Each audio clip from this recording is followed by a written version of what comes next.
Zhang Jianwei, chercheur de premier plan à l'université agricole de Huazhong à Wuhan, dans la province centrale du Hubei, a commencé à étudier le riz il y a plus de 20 ans. Il a fait de grands progrès ces derniers temps. Son propre groupe et des chercheurs de plusieurs instituts et universités internationaux ont développé la première base de données pangémonique complète du riz au monde, basée sur des groupes de gènes de même origine. C'est un travail énorme. Des études antérieures ont analysé la variation génétique, la structure de la population et la diversité parmi 3010 génomes de riz cultivés asiatiques.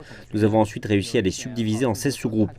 La base de données, qui couvre presque toutes les informations sur les génomes du riz asiatique, a ensuite été créée grâce à une série de séquençages et d'analyses. La base de données fournit des informations pour chaque gène du riz, y compris son nom générique, sa séquence, sa fonction et son expression.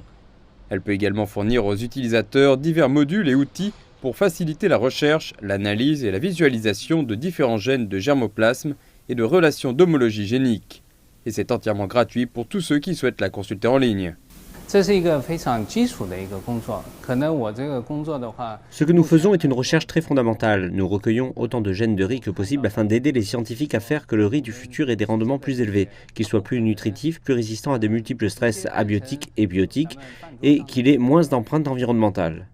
Il y a environ 780 000 germoplasmes de riz et d'espèces sauvages apparentées dans le monde.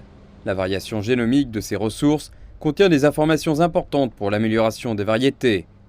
Zhang Jianwei nous a confié qu'il continuerait à collecter des gènes de riz et à mettre plus d'informations dans la base de données au cours de ses futures recherches.